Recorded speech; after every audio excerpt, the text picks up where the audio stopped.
Isabelle Jarry, vous avez consacré plusieurs ouvrages à Théodore Monod et j'ai l'impression que c'est comme si son ombre bienveillante surveillait votre travail d'écriture dans ce livre.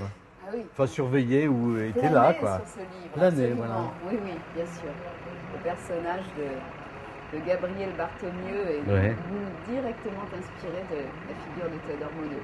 Oui, absolument. Qu'est-ce qui vous a tellement marqué dans cette figure?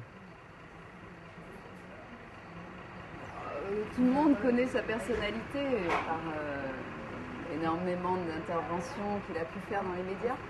On avait une relation très complice, c'était une sorte de grand-père de substitution. On avait aussi beaucoup d'intérêts scientifiques et littéraires communs. Et je crois qu'il avait une personnalité qui me plaisait beaucoup dans son aspect contestataire, très anticonformiste et en même temps terriblement compétent dans son domaine.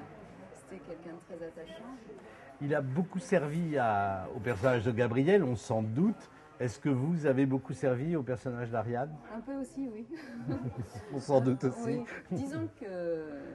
Qui est photographe dans le du, livre. Voilà, la trame du livre est évidemment inspirée de Théodore Monod et d'une histoire, cette histoire d'explorateur qu'il m'a lui-même racontée. On va y venir. Mais tout le reste est évidemment romancé. Le roman se tire les personnages réels vers la fiction. Alors, le fil conducteur, c'est finalement une façon de revisiter l'histoire, à savoir qui a véritablement découvert Tombouctou, la perle du désert. Ça n'est pas celui qu'on croit. Ah, c'est celui qu'on croit. C'est aussi celui qu'on croit, mais si, pas tout à fait. Disons que le découvreur officiel de Tombouctou, c'est René Caillé. Mais il avait été précédé, quelques années plus tôt, par un major. Oui. Il avait été précédé par le major Lang, qui était donc écossais, mais qui lui n'a pas eu le bon goût de revenir. Donc la découverte n'est avérée que si vous venez la raconter. Oui, mais il y a dans cette sorte de tension entre les deux découvreurs peut-être une des clés du livre. Bien sûr, absolument. D'abord parce que c'était deux personnalités extrêmement opposées et parce que c'est deux grandes puissances. En voie d'être deux grandes puissances coloniales qui s'affrontent à travers ces deux personnages. C'est aussi tout le mythe de la traversée du désert, de la découverte de Tombouctou. Et c'est aussi, bien sûr, une manière de raconter l'histoire. Pourquoi est-ce que ces deux personnages sont-ils si fascinés par la personnalité et aussi la saga d'Alexander Lang? Ça, c'est un peu le secret du livre et de l'histoire. Il y a toute une documentation historique et en même temps, vous faites œuvre de fiction. Oui. Mais quelquefois, la fiction peut peut-être plus dire la vérité sur l'histoire que l'histoire elle-même. Et moi, j'en suis convaincue. Mais sinon, vous n'écririez pas un roman. Oui, mais d'autant plus après avoir écrit ce livre qui, au départ, partait d'une histoire vraie et qui s'est complètement développée dans une histoire de fiction, puisque finalement, la fiction permet d'expliquer le monde et pas seulement de le raconter.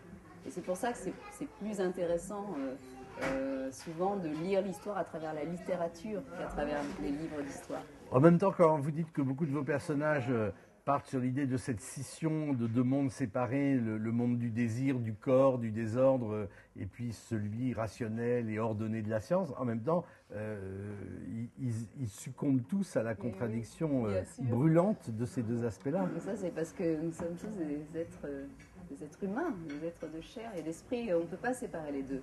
C'est aussi ce qu'il y a d'intéressant dans la traversée du désert en général, c'est-à-dire qu'à la fois, c'est comme se cacher et ne pas se cacher, c'est être totalement sensible physiquement et n'être plus du tout sensible physiquement, puisqu'on est écarté de tous les plaisirs, de tout ce qui fait le confort. Oui, vous dites même à un moment, quand on est comme ça, au cœur de cette immensité, avec tout ce que ça veut dire aussi, de difficultés physiques et tout, on pense au dîner qu'on fera, aux douches qu'on prendra, etc., comme une sorte d'Éden inaccessible. Voilà, exactement. Quoi. Et on peut aussi penser à son amour qu'on va retrouver.